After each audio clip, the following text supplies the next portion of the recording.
Halo guys, selamat datang di channel saya.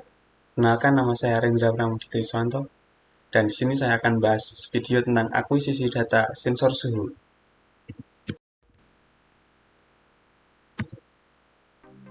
Error Correction Method.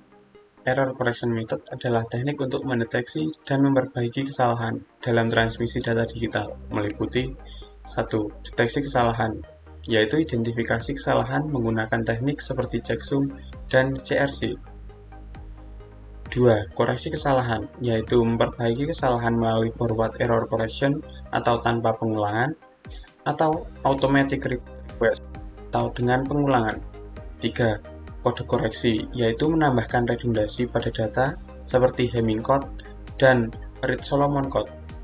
4. Aplikasi, yaitu digunakan dalam komunikasi satelit, penyimpanan data, dan jaringan komputer. Permasalahannya yaitu seorang engineer melakukan akuisisi data suhu dari sebuah benda. Engineer tersebut menggunakan sensor low cost dengan tipe DHT11. Setelah melakukan percobaan dengan sensor suhu DHT11, ternyata sensor tersebut memiliki deviasi atau simpangan dari nilai suhu yang sebenarnya. Di sini adalah data sensor suhu DHT11 yang dinilai kurang akurat. Di sini ada jumlah data penghitungannya. Di sini ada jumlah pengukuran suhu dengan sensor DHT pada bendanya. Di sini ada suhu sebenarnya pada benda. Metode regresi linear. Metode regresi linear adalah teknik statistik untuk menganalisis hubungan antara satu variabel dependent dan satu atau lebih variabel independent. Tujuannya adalah memprediksi nilai variabel dependent berdasarkan variabel independent. Model dasar. Persamaan regresi linear sederhana adalah Y sama dengan A plus BX plus epsilon, di mana Y adalah variabel dependent, X adalah variabel independent, A adalah intercept, B adalah koefisien regresi, epsilon adalah kesalahan. Tipe, yaitu terdapat regresi linear sederhana atau satu variabel independen dan regresi linear berganda atau lebih dari satu variabel independen. Asumsi, yaitu meliputi linearitas, independensi, homoskedastisitas, dan normalitas residual. Aplikasi, yaitu digunakan dalam berbagai bidang untuk analisis prediktif dan permodelan. Regresi linear membantu memahami dan memprediksi hubungan antar variabel. Berikut ini adalah rumus metode regresi linear. Y sama dengan AX plus B, di mana Y adalah suhu yang terbaca sensor, A adalah slope, X adalah suhu referensi, B adalah intercept. Berikut adalah kelebihan menggunakan regresi linear. Akurat, yaitu memperbaiki pengukuran sensor dengan menemukan hubungan linear antara suhu sensor dan suhu sebenarnya. 2. Sederhana, yaitu mudah diimplementasikan dan membutuhkan sumber daya komputasi minimal. 3. Generalisasi, yaitu dapat digunakan untuk memperbaiki pengukuran di luar data yang diberikan. 4. Prediksi, yaitu mampu memprediksi suhu sebenarnya dari data sensor baru. 5. Mengurangi noise, yaitu membantu mengurangi deviasi kecil atau error dari data sensor. 6. Fleksibilitas, yaitu bisa diterapkan di berbagai platform, seperti Python, Excel, dan lain-lainnya. Berikut merupakan kekurangan menggunakan regresi linear. 1. Tidak cocok untuk hubungan non-linear, yaitu tidak efektif jika data memiliki pola yang tidak linear. 2. Sensitif terhadap outlier. Outlier dapat mempengaruhi hasil secara signifikan. Asumsi sederhana, yaitu mengasumsikan hubungan linear antara variabel yang mungkin tidak selalu berlaku. Keempat, kurang fleksibel, yaitu tidak dapat menangkap pola yang kompleks seperti metode nonlinear lainnya. 5. Overfitting pada data kecil, yaitu jika jumlah data sangat sedikit, hasilnya bisa kurang akurat. Di sini selanjutnya ada metode polinomial. Metode polinomial atau regresi polinomial adalah teknik statistik yang digunakan untuk memodelkan hubungan antara variabel dependen dan satu atau lebih variabel independen dengan menggunakan fungsi polinomial. Berikut adalah beberapa poin penting mengenai metode ini. 1. Model dasar, yaitu regresi polinomial adalah perpanjangan dari regresi linear, di mana hubungan antara variabel dinyatakan dalam bentuk polinomial. 2. Derajat polinomial. Derajat polinomial menentukan kompleksitas model. Polinomial derajat lebih tinggi dapat menangkap hubungan non-linear antara variabel.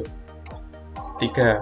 Aplikasi, yaitu digunakan untuk memodelkan data yang menunjukkan pola kurva seperti pertumbuhan populasi, hubungan ekonomi, atau tren dalam data ilmiah. Berikut adalah kelebihan menggunakan polinomial. 1. Akurasi koreksi, yaitu regresi polinomial menangkap hubungan nonlinear antara pengukuran sensor dan suhu. 2. Fleksibilitas model, yaitu model ini dapat disesuaikan untuk pola deviasi kompleks. 3. Efektivitas pada data kecil, cocok digunakan meskipun dengan sedikit data. 4. Pemodelan nonlinear, yaitu mengakomodasi ketidaklinearitas dalam deviasi. 5. Penerapan yang mudah diimplementasikan dengan pustaka pemrograman. 6. Kemampuan ekstrapolasi, yaitu memungkinkan prediksi di luar rentang data dengan hati-hati. 7. Reduksi error sistematis, mengurangi kesalahan sistematis dari sensor DHT11. Berikut adalah kekurangan menggunakan polinomial. 1. Overfitting, derajat tinggi dapat membuat model terlalu kompleks dan kurang generalisasi. 2. Sensitivitas terhadap outlier, yaitu model dapat dipengaruhi secara signifikan oleh data yang tidak biasa. 3. Kesulitan dalam interpretasi, yaitu hubungan variabel menjadi kompleks dan sulit dipahami. 4. Instabilitas koefisien, yaitu koefisien bisa sangat besar atau tidak stabil, menyulitkan prediksi. 5. Keterbatasan ekstrapolasi, yaitu prediksi di luar rentang data seringkali tidak akurat. 6. Perhitungan yang rumit, yaitu derajat tinggi memerlukan lebih banyak sumber daya komputasi. 7. Ketergantungan pada pemilihan derajat. Pemilihan derajat yang salah dapat menghasilkan model yang buruk. Berikut ada rumus metode regresi polinomial. Di sini ada Y sama dengan A0 plus A1X plus A2X pangkat 2 plus A3X pangkat 3 dan jumlahnya tergantung di soal plus ANX pangkat N, di mana Y variabel dependen yang diprediksi, X adalah variabel independen, A0, A1, A2 dan jumlahnya adalah koefisien regresi yang perlu dihitung. N adalah derajat polinomial, atau misalnya N sama dengan 2 untuk regresi kuadrat, N sama dengan 3 untuk regresi kubik, dan lain-lain. Berikut merupakan tabel hasil dari penggunaan metode regresi linear dan regresi polinomial.